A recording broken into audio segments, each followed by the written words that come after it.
Bawat beses na nakakita ko yung isang foreign vlogger, parang suspicious ako sa kanila. I'm Kaya just being frank. Ano kaya ang motibo nito mga foreign vloggers? mas masaya ako dito sa Pilipinas. Dito na ako. For good? Hanggang walang hanggang. Nahihirapan ako sa pag-date ng mga Filipina. Oh, ng bakit? mga O, may jowa ka na ba? Secret. O, nakuha mo talaga yung ugaling Pinoy.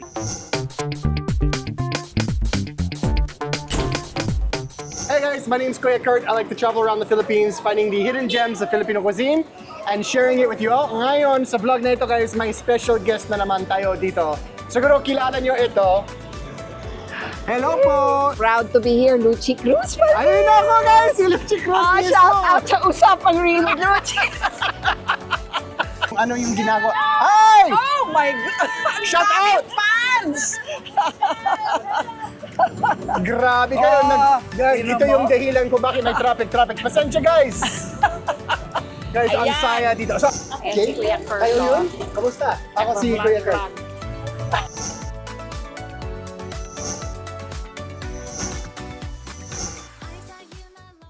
Bayang Magilu, pelas ng silanganan sa alab na. alab ng puso. Sa dibdib mo'y buhay, lupang hiniran. Tuyan ka ng magiting sa manlulubig. Di ka pa sisiil. Alam niyo ba yung kantang Pilipinas kong mahal? Challenge na challenge ako dyan ngayon dahil daming problema ng Pilipinas, di ba? Ang hirap mahalin. Kaya natutuwa ako sa mga foreign vloggers na nagpupunta dito. Tapos para pinapakita nila how they love the beaches. Yan, beach. Yung iba naman, pupuntang BGC. Oh, how they love BGC. Gusto nila, syempre, mga Pilipino, kasi masaya. Pero walang tatalo dito sa foreign vlogger na to, na tinuring na niyang tahanan niya ang Pilipinas, at least for the last 3 years. At hindi siya naninirahan sa comforts ng isang beach resort or ng upscale na condo. Nagba-vlog siya where the Pinoys are. Out in the streets, eating karinderya food. Napakadalang. At most of all, itong gustong-gusto ko sa kanya, abay, napakahusay mag-Tagalog. Nati-threaten nga ako, na-challenge ako, baka mamaya matalo pa ako sa Tagalog. Pero sama natin siya ngayon, si Kuya Kurt. Hello po! Kuya Kurt. Thank you so much sa invitation. Sabihin, thank you for being here. Maraming salamat po. Ano ba apelido mo? Haris. Kuya Kurt Harris. Tuwang-tuwa ako sa'yo kasi you're so down to earth. Ang tawag nga namin, taong kalye to, di ba? Yung taon ng mga masa. Nag-jeep, nagta-tricycle, kumakain ng pagkain, street food, di Oo, ba? bakit Yun ang tawag hindi? namin. Paano ka napunta sa ganyang kultura ng Pilipinas? Ha? Oo. Kasi ibang sektor yung kulturang yan. Oo. Parang yung mga foreigner dito, kung nagba-visit or talagang dito sila tumitira, kadalasan nasa mga beach resort, yung mga magagandang lugar katulad ng BGC, Yes. kasi safe yun, malinis yun. Pero para sa akin, kasi parang lumaki ako dito sa Pilipinas as a missionary noong 2001. So lumaki ako bilang Mormons. Okay, yeah. At kami, yung mga individual, hindi kami bahala sa pagpili ng lugar. Hindi kayo ang namimili. Yung simbahan, sila ang bahala dyan. Okay. So talagang yan yung dahilan kung bakit naranasan ko ang Pilipinas bilang teenager. Tanong ko lang, Opo. nung sinabi sa'yo na papadala ka sa Pilipinas, ano talaga naramdaman mo? Type mo ba yon? Yung sabi ko sa akin, saan ba yun? Pinadala nila sa'yo, yung simbahan, pinadala nila sa'yo isang mission calling ang tawag. So kapag binuksan ko yung calling ko, yung nakasulat dyan is, you are hereby called to serve in the Baguio, Philippines mission. You are expected to serve for a period of 2 years and you will be speaking the Tagalog language. Pero pag binasa ko yan for the family, sabi ko, you will be called to serve in the Baguio, Philippines mission speaking Tagalog. Ano ba, nasaan ba ang Baguio and ano ang Tagalog? So yan yung talagang first reaction ko. Okay. At syempre, mahina talaga yung internet namin noong 2001. So nag-dial up ako sa aming computer. Dial up pa Dial eh. up. At yung search ko lang is, what is Tagalog? Yung first result, ito yung first experience ko sa Tagalog, yung ginamit nilang halimbawang salitang Tagalog was maaari. Maaari. Maaari. Sabi ko, paanong matututo ko itong wika na ito? May 3 A's siya sa isang salita. Naku! Mahihirapan ako yata eh. So yan yung talagang first experience ko at yung dahilan kung bakit sa first time nakapunta ako dito sa Pilipinas bilang missionary. Anong klaseng preparasyon ang Oo. ginawa mo para kaagad kang ano tawag doon, ma-acclimatize, Oo. di ba? Actually, meron kaming parang boot camp para sa mga missionary. Ang tawag dyan, MTC, Missionary Training Center. So yung start ng mission, nagtatrain ka sa MTC, sa Provo, Utah. At doon ka natuto ng yung tamang kilos bilang missionary, yung crash course sa Tagalog, yung parang kung paano magiging isang missionary. So after 3 months, sabi nila, okay, handa na kayo, punta kayo sa Pilipinas. Siyempre, kahit may konting alam kami sa Tagalog, kahit nahirapan pa man ako mag-Tagalog ngayon, yung Tagalog kong noon panahon, bagsak talaga. Nahirapan ako talaga. Pero may body kayo, di ba? Oo, Paano yung oo. travel in twos? Travel, lagi may kasama ka. Yeah, so siya rin nag-aral din. Oo. ng Tagalog. Parang gano'n. So yung first kasama ko, Amerikano siya. Ang galing niyang mag-Tagalog. Elder Stark ang pangalan niya. Okay. Ewan ko lang kung saan siya ngayon. Pero doon kami sa Abra, sa Benguet Abra. Oo. Siya ang nagturo sa akin ng lahat ng mga kailangan nating gawin bilang missionary. And then every 6 months, lipat-lipat kami ng lugar. So yung first Oo. area ko was Abra. Yung susunod was Agoo, La Union. And then Poso Rubio, Pangasinan. And yung last area ko was San Juan, La Union. Parang mga Ilocano lahat Purong yan. Ilocano yun. Kasi yung actual mission namin, Baguio, Philippines mission, tsaka yung boundary namin, parang yung northwest ng Yes. Luzon. Ah. So yan yung talagang So ano, namin. natuto ka rin mag-Ilocano? Basitlaeng. Buti ka pa. Ako hindi ako marunong eh. So, okay. So, how many years were you a Mormon missionary? 24 months. So, after the 2 years, what did you do? Umuwi na.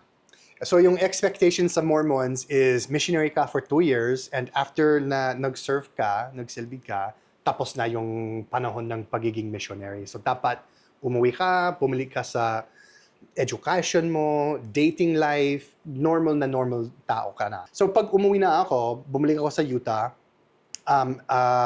bago naging missionary ako, sumali ako sa Marine Corps dun sa amin. Oh. Sa 17 years old.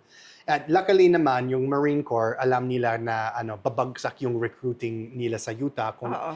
hindi nila papayag na yung mga Mormons pwedeng lumabas sa service para sa mission nila. Oo. So binigyan nila ako ng 2 years para tapusin ko yung mission and after yung 2 years, bumalik na naman ako sa service ng Marine Corps. I see. So yung 20s ko, mga 2003 hanggang 2010, mix yung buhay ko of pag-aaral sa university at saka mga deployments kasamang Marine Saan ka Corps. na-deploy? Maraming lugar. Yung first deployment ko, Latin at South America, parang drug interdiction training. Okay. Mga 7 months yun.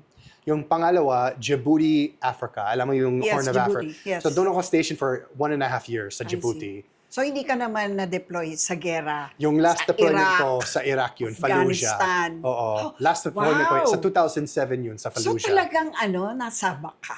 Oo. Nandun kami Sa sa labanan? bakbakan talaga. Wow, grabe. Pero luckily naman, wala akong nangyayari na gano'n. Yung mga yung direct na, ano tawag dyan?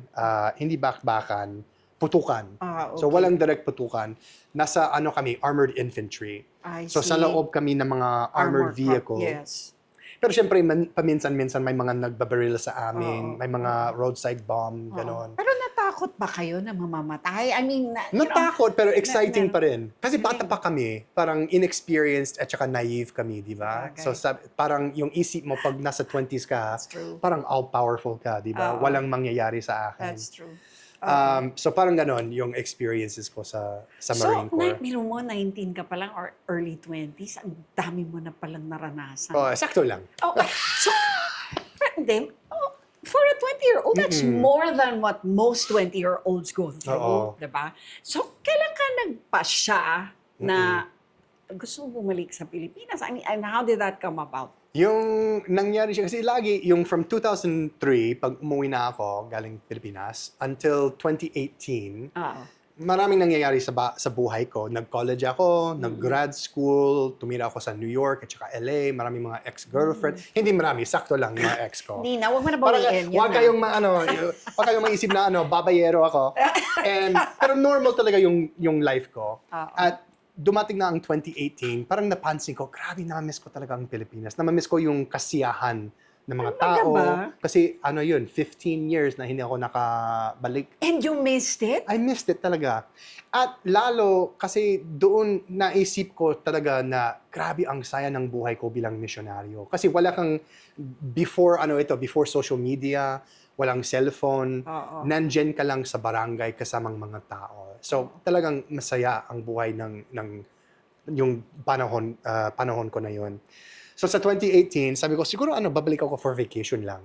Okay. So, in January, yung vacation ko, kinischedule ko siya for June 2018.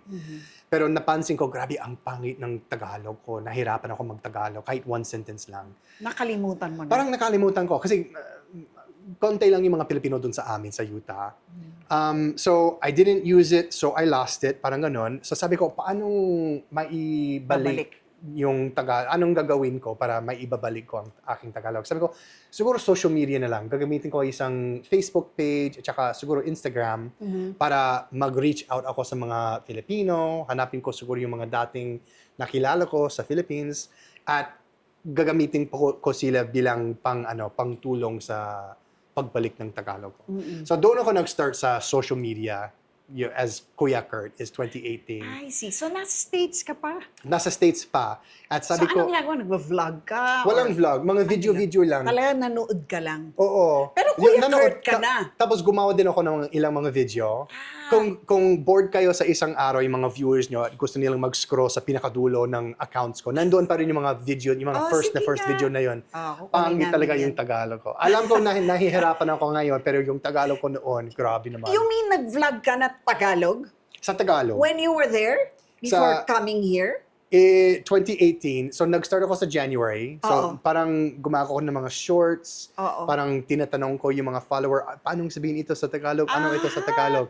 So, dinocument mo yung pag-aaral mong muli? Oo, ganon. Kumusta na naman mga kaibigan ko sa Pinas? Ito yung napakagwapong kaibigan mo si Kurt. So nag-vacation na ako sa June. Sa Mandaluyong ako for 1 month. Pero sa loob ako. Oo.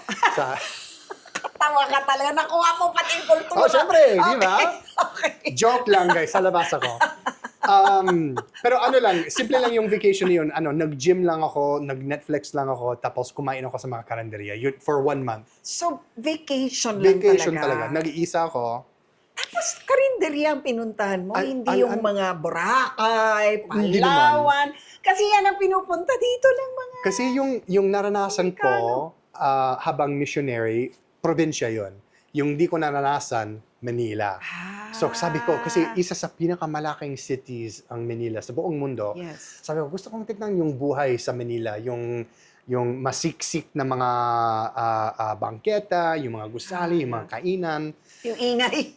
At saka yung ingay. Oo nga eh. Grabe yung ingay. Pero masarap din siya.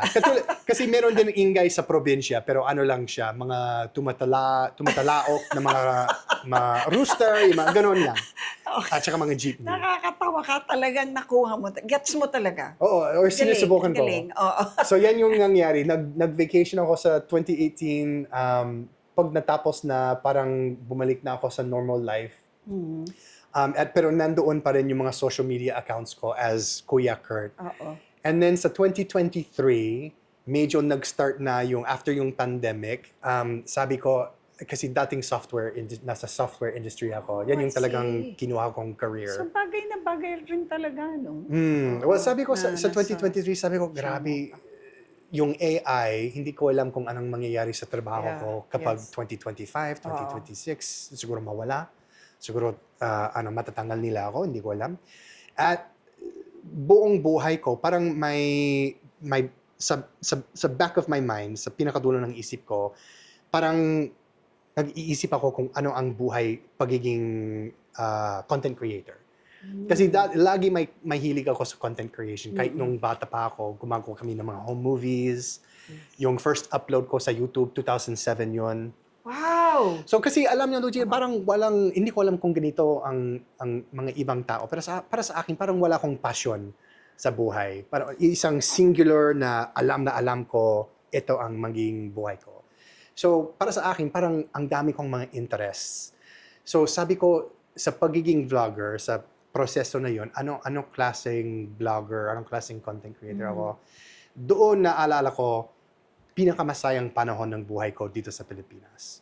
At sabi ko, sige, wala pa akong pamilya, bachelor pa, binata pa, walang anak. Siguro try ko itong tumira sa Pilipinas. Bakit hindi? So sa 2024, nag-start ako ng back and forth dito sa Pilipinas at saka bumabalik ako sa home ko. And then in 2025, sabi ko, full-time na ako dito sa Pilipinas. So nag 1 year na ako dito sa Philippines. Last month lang. Wow! Happy anniversary Ayun, in thank the you. Philippines. Many more to come. Oo, ang galing. Okay, curious ako. Bakit Pilipinas? What was it about your experience nung nandito ka Oo. bilang missionary na hindi mo nakalimutan at Oo. na-miss mo pa? What was it?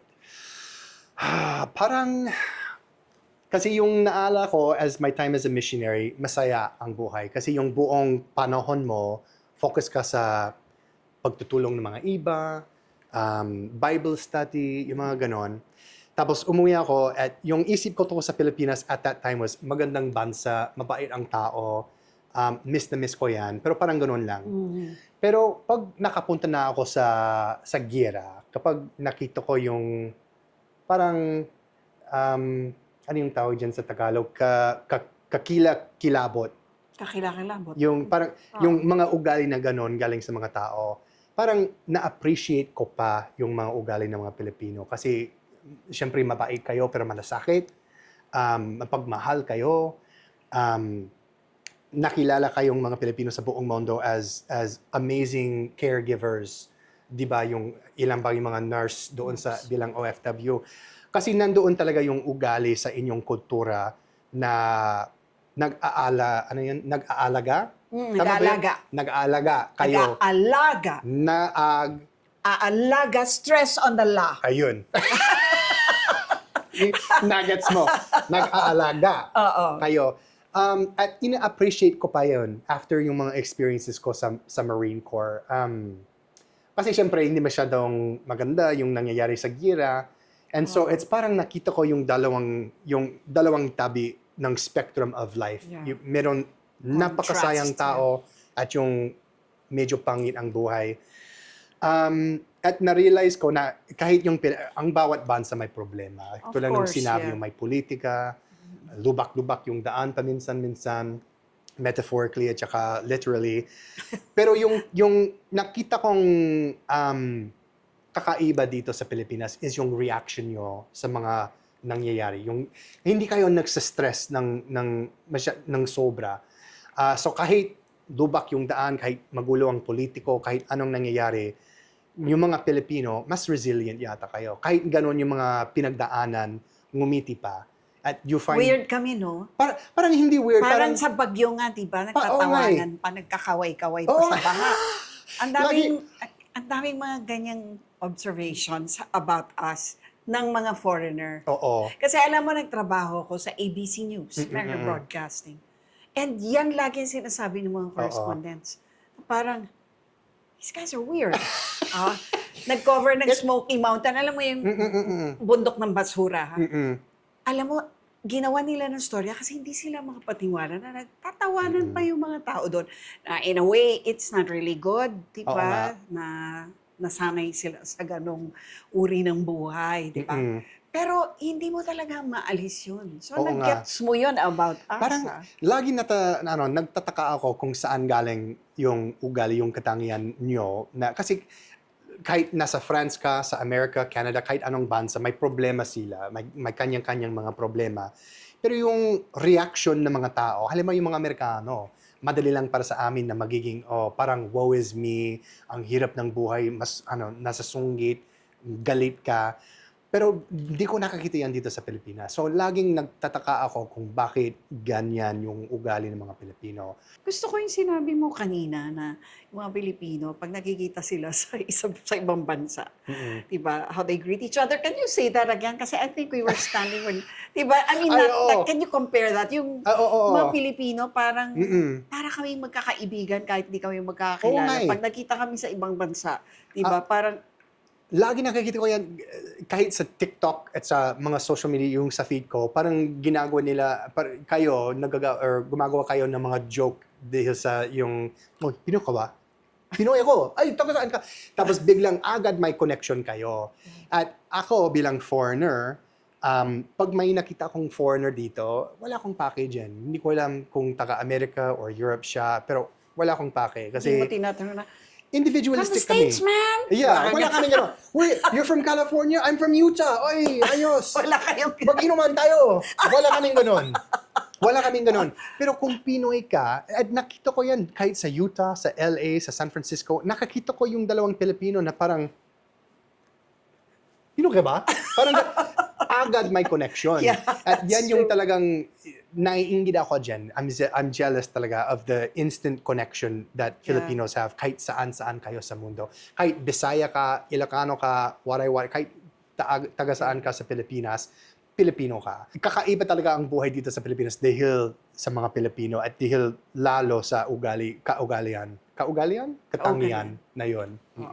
What do you think of Filipino food? Siyempre, tumaba ako dito sa Pilipinas, mga 10 kilos. So, gustong-gusto ko yung pagkain nyo. Pero alam nyo, sa start ng experience ko dito sa Pilipinas as a missionary, yung pinaka-first na natikman kong pagkain pang Pinoy was Adidas. Doon sa... Pero parang... You're kidding me. Pero yung ano... Hindi, okay, ano talaga ang Linaloko impression nila mo doon ako. sa Adidas? Oo. Sige nga. So, yung nangyari is, dumating na ako sa Abra. Ang tagal ng biyahe ko galing sa US kasi may 30-hour flight. At tapos pag dumating na ako sa Benguet, yung kasama ko, yung sabi niya, may dinner appointment tayo. At sabi ko, sige, swerte naman kasi gutom na gutom ako. So pumunta kami sa isang, nakalimutan ko yung barangay sa Benguet, pero nasa Bahay Kubo siya, sa gitna ng palayan. At tapos pinakain nila kami, syempre, pero yung first dish na pinalabas nila is isang napakalaking pinggan ng Adidas. And as an American, syempre, hindi ko alam na kinakain nyo yung part na yon ng manok. So, bumulong ako sa kasama ko. Sabi ko, ano ba ito? Sabi niya, chicken feet. At sabi niya, if you don't eat the chicken feet, these members will stop coming to church. Sabi niya. Sabi ko, grabe yung stress niyan. Naramdaman ko sa balikat. So, kumain ako ng ilang mga chicken feet, yung Adidas. At tinanong nila ako, Elder Harris, kamusta? Masarap ba? Sabi ko, oo, masarap na masarap. Tapos biglang tumawa silang lahat kasi parang alam nila nakakaiba yung pagkain na yun para sa akin. Pero sa katunayan, yung first month ko sa Philippines, nahirapan ako sa pagkain nyo kasi hindi ako sanay sa rice 3 times a day. Hindi ako sanay sa mga ulam. Yes. So, nahirapan ako dyan. Pero after, kasi wala akong choice, di ba? Kasi walang American food dun sa Benguet Abra. So, naging sanay ako agad at talagang nag-develop ako ng hilig. Mahilig ako talaga sa pagkain pang Pinoy. Anong mga kinakain mo? Breakfast, lunch, dinner? Lahat. Simple lang yung pagkain namin as missionary. So, for breakfast, siguro may isang taso ng kanin at saka siguro isang dalata ng sardines or menudo, yung mga 20 talagang peso. ulam, di ba? Ulam na ulam yun. At syempre, kung Walang cereal dito. wala. Paminsan-minsan lang, pag may ipon kami. And then, syempre, yung mga miyembro ng simahan namin, kahit saan kami, alam nila na kaunti lang yung baon namin bilang misyonaryo. Mga 5K every month yata para sa gastos namin para sa biyahe, food, lahat-lahat. Lahat na? Oo. Wow! Sabi ko, monastic talaga yung buhay. Oo. Pero noon pa yun, 2001 yun. So, mga yun ngayon siguro, maybe 10K. Baka pwede. Parang ganon. Pwede. So, luckily, ang daming mga miyembro, mahilig sila magpapakain sa amin. Oo. So, doon ako talagang nag-develop ako ng appreciation sa pagkain pang Pinoy is at the houses ng mga miyembro sa mga lugar-lugar namin. So it's a learned taste, Oh, you would syempre. say. Hindi, kasi ngayon food vlogger ka eh. Oo. Tapos talagang pinupush mo talaga ang Mm-mm. Philippine food.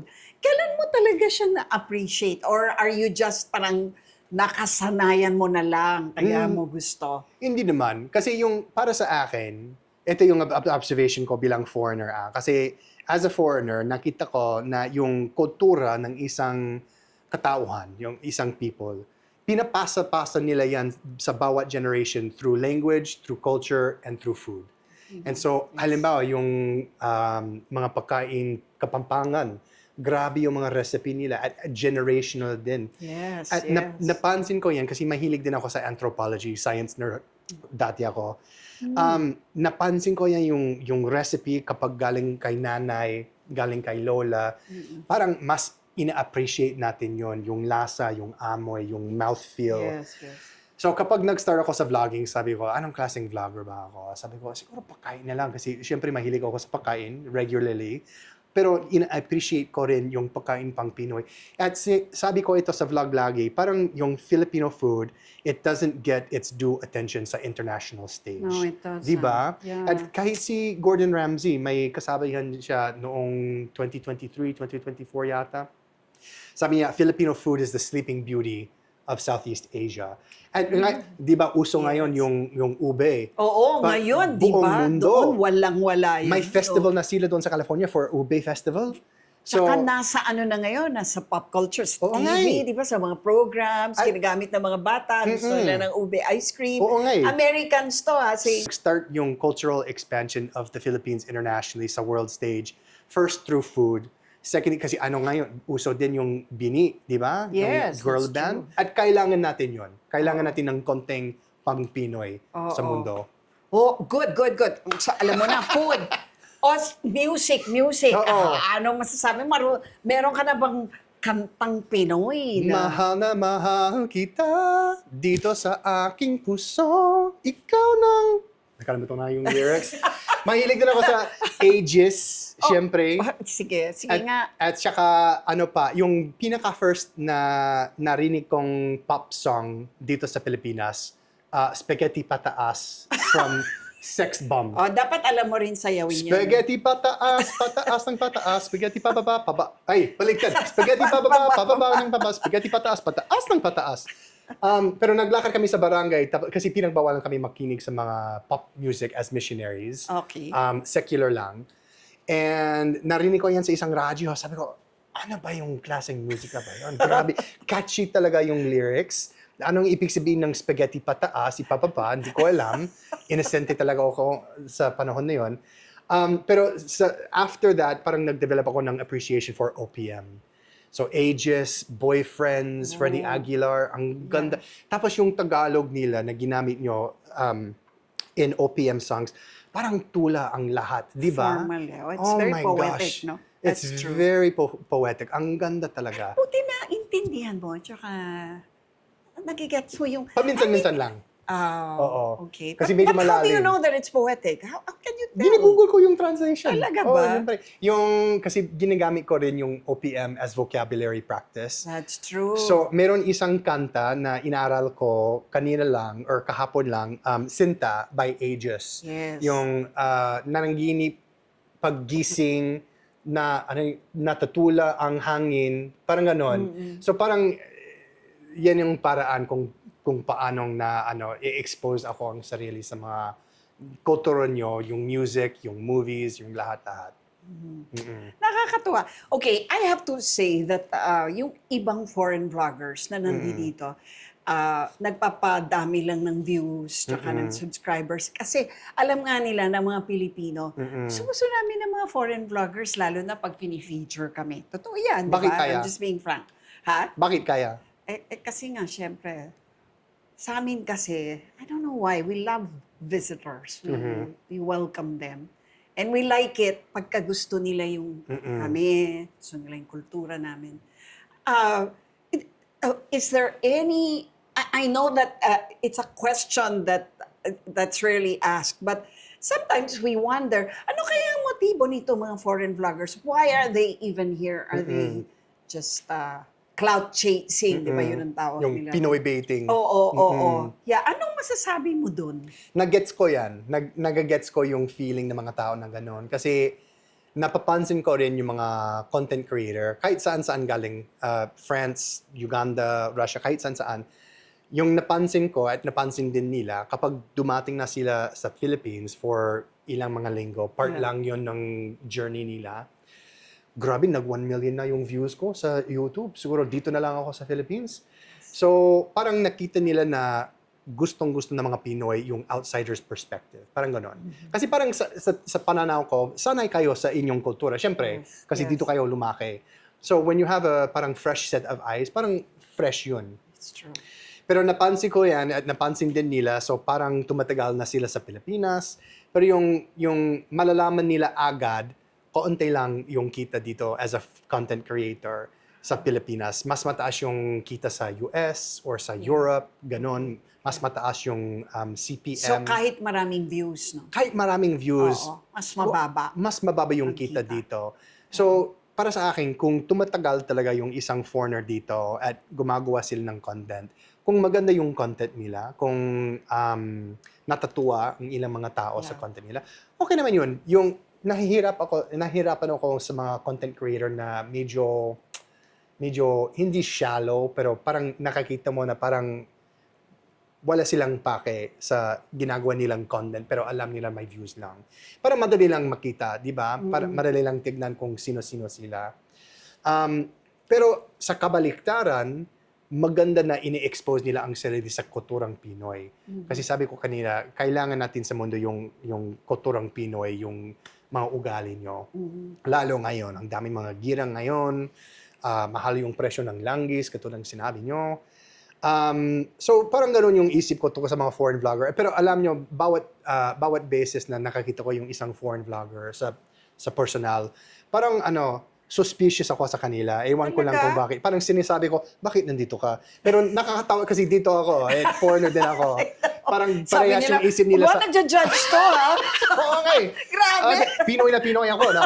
Grabe. Hindi, joke Correct, lang. correct. Pero ganoon talaga yung isip ko tungkol sa mga foreign vlogger. Kung dito sila, kung gusto nila dito sa Pilipinas, dapat lang mag-vlog sila, maganda ganoon. Pero kung alam nila na ginagawa lang nila for the views, ang daming mga views sa ibang mga bansa.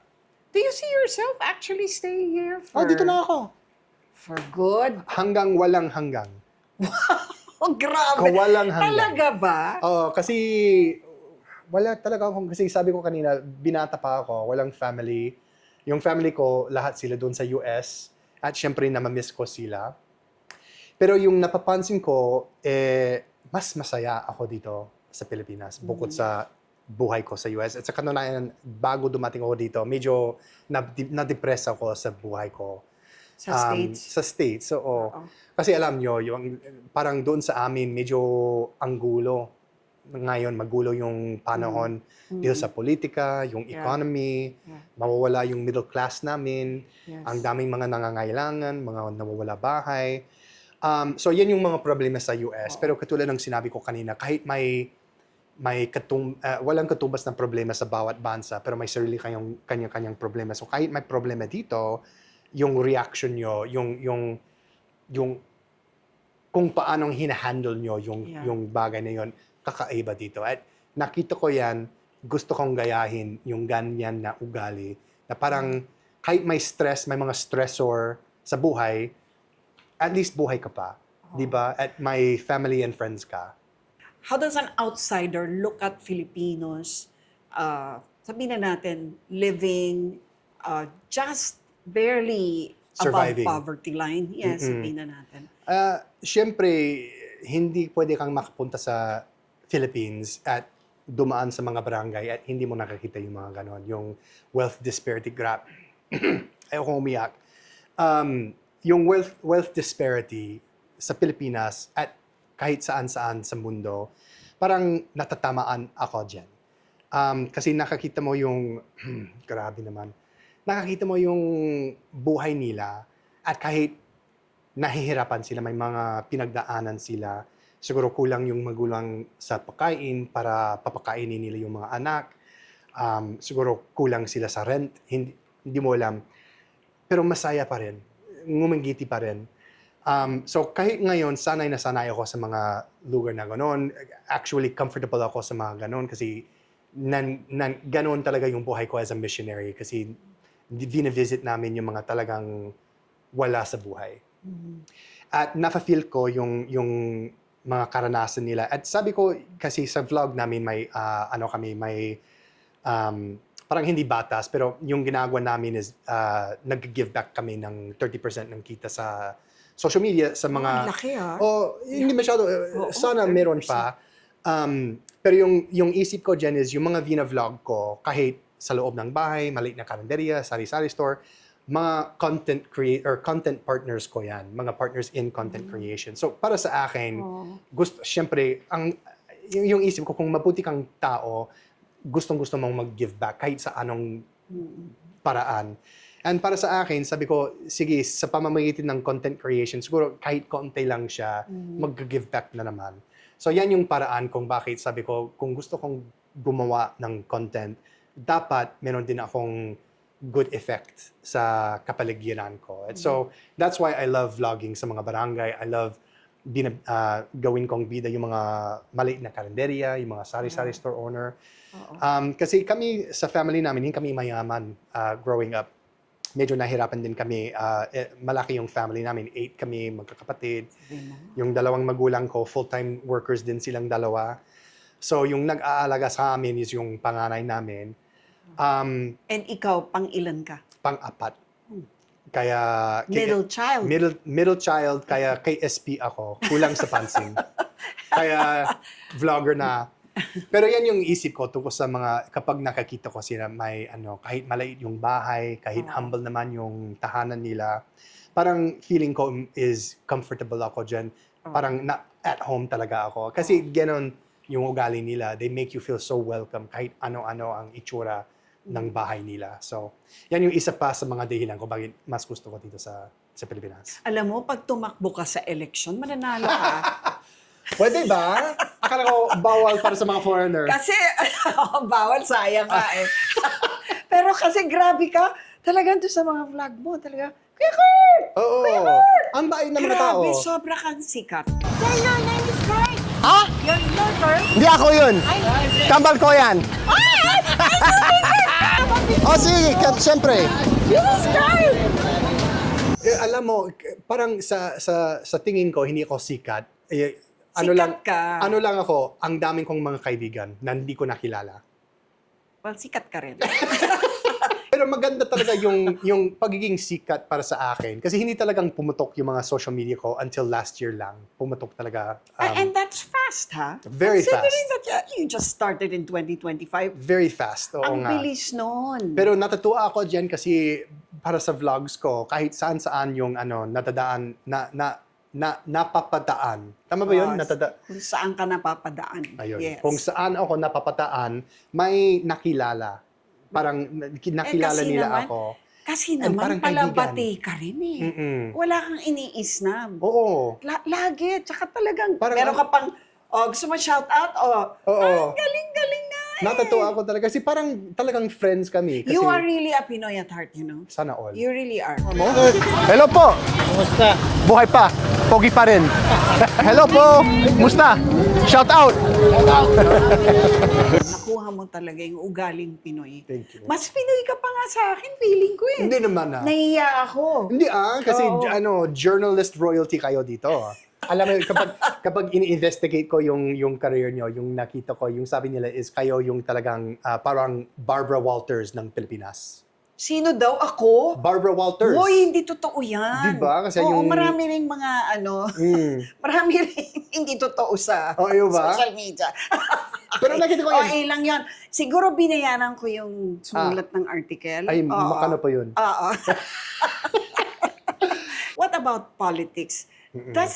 Do you keep up? Nagbabasa ka ba ng dyaryo? Kilala mo na ba ang mga politiko dito? Oo. Nagbabasa ako. Kasi syempre, kung yung isip ko is guest ako dito sa inyong bansa, sa inyong bahay. At gusto kong malaman kung ano talaga yung nangyayari sa inyong kultura. Pero kapag dumating sa mga politika, syempre medyo delikado yung mga foreigner kung gusto namin magsalita tungkol sa mga Oo, politika. yes. Pinagbawalan Ingat din. kami. Kung hindi ka nakatira dito full-time Oo. as a citizen, Oo. parang you're not bought in sa mga nangyayari sa bansa. Tama rin naman. So alam ko tungkol sa lahat ng mga nangyayari sa politika, nakita ko yung mga buwaya sa Manila, yung mga ganon, yung mga baha, yung mga scandal, ghost project. Pero yung palagay ko, Jen, is wala akong palagay. Until magiging citizen ako, parang I'm a guest in your house. Until magiging citizen. Sana. Bakit may bala ka? Sana all. Uy, Diba? ayan naman, oh. Pero matagal yung pagiging citizen dito, mga 10 years yata yung kailangan na tumira ka dito. Kaya mo yun. Siyempre, 1 year down, 9 to go. Pag mag-retire na ako, sana sa probinsya na lang. Oo. Maybe sa Sagada or Oh, Tagaytay. wow. Yung sabi nila, Yeah, Sagada that's is so yung quiet. Sagada Oo. is yung bagong Baguio, sabi Yes. nila. Yes. Malapit na ako sa pagiging dual citizen dito sa Pilipinas. What do you mean? Kasi puti at kayo manggi. Dual citizen. Pero gusto mo naman yan. Oh, pwede. Oh, di ba maganda? If you'll have me, Yeah. pwede naman. I'm sure. Huwag ka lang gumawa ng anumang krimen. Oh. Hindi lang, baka makita ka na lang namin sa balita, nakakulong ka na. Naku. Oo, pero Wag kang ganon. sigurado magiging mas matataas ako ng Tagalog kung kinulungan mo ako. Purong Tagalog yun ah. Pero tahimik ako tungkol sa mga politika kasi ayaw kong na ipapalabas niyo ako. Tama ba yun? At net, Palabasan. pa-deport. Mag-deport. Ayaw ko yun. Ipatapon ka. Oo. Pero sa totoo, guest ako dito at hindi ka makapunta sa mga bahay ng mga kaibigan mo at tapos kinikriticize mo yung bahay. So, ito ang bansa ninyo. Dito lang ako, observer lang. There must be something about Filipino culture that doesn't quite sit well with you. What is that? Ito, yung ayaw ko tungkol sa Pinoy culture, ito siguro yung lamang na napapansin ko is yung crab mentality ng mga Pilipino. Oh. Kapag, di ba alam mo yung metaphor, kapag meron kang isang bucket, punong-punong siya ng mga alimango. Yung alimango, yung isa, sinusubukan niyang umakyat. Tapos yung mga ibang crab, kinukuha nila siya. Crab mentality. Hinihila pababa. Pero, ito yung napansin ko, kapag tumakas na yung isang alimango at saka nandyan sa taas ng bucket, parang pinapalakpakan siya ng mga ibang crab kasi nasa taas na siya. So, yung napansin ko is, kung sumikat na yung isang Pinoy, kahit overseas or dito, grabe ang yung support ng Filipino community. Talaga naman. Di ba kasi Alex Ayala? Yes. Yung mga... Nag-idol, yung mga nananalo sa mga idol Oo. abroad. Oo. So kung nakita, pero parang pareha, meron din kaming ugali na ganito yung mga Amerikano. Siguro pang tao lang itong ugali na ito. Yeah.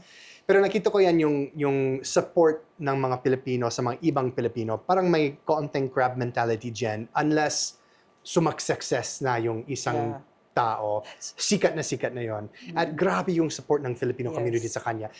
Kay Alex Ayala, yung nakita kong support niya, grabe, iyak na iyak ako noon yung mga kapag nagtatagalog siya sa kanya mga interview, tapos ang ingay ng mga Filipino sa mga tennis match niya, kasi parang Bawal yun, di ba? hindi ko alam kung Hindi bawal, pwedeng- pero hindi normal. Yeah. Pero ganun, nakita ko talaga yung kalakasan ng Filipino community para sa isa't isa. Pero at the same time, nakita ko na medyo may crab mentality kung may isang tao na sinasabukan nilang sumaksex. Saan mo naman napulot yung kuya? At ba't mo pinanatili yung kuya? Because that's so distinctively Pinoy. Kasi yan yung ginamit nyo sa akin. Kapag nasa kalsada ako, yung sumigaw sa akin, Kuya Kurt, hindi lolo or tito, kuya. Kasi siguro kasi nag-43 na ako, magpa-44 ako sa June. So siguro nasa tamang edad na ako na kuya ako para sa pero medyo So napansin mo yun na ang napansin tawag ko lang sa'yo, yun. kuya? Kuya Kurt. Kahit sa mga pinakaunang vlog ko, Kuya Kurt, yung tinatawag ako ng mga tao. Ano ba yung sasabihin ko? Pero ganun. So napansin mo? Galing sa masa Oo. yung pangalan na yun. O, may jowa ka na ba? Secret. Di joke Dito lang. mo na sabihin. Wala akong binata pa. Pero nakikita mo ba sarili mo na nagkakatsowang Oh, pwede. Pilipina? Talaga? Oh, syempre, ang ganda nyo. Oo. Oh! Tapos, Yun ang game na, oh! Yung mga nanonood. sa mga comsec na lang, sabihin nyo lang, ha? Kung gusto nyo. Oh, sa comsec! Pero Sabihin alam nyo nyo, lang. nahihirapan ako sa pag-date ng mga Filipina, Oh, mga bakit? Pinay. Kasi yung napansin ko is, malakas kayong mahalin. Tama ba yun? Magmamahal kayo ng malakas. Ay, talaga. Passionate kayo. Iba kami magmahal. Pero passionate kayong talaga. Yun na nga. At Oo. sa loob ng passion na yun, yung malakas magmahal, malakas magtampo, Magselos. magselos. Oo. Oo. Totoo yan. So, kailangan na Medyo mag-iingal ako dyan. possessive. Ay, oo. Oo. And I'm a free bird.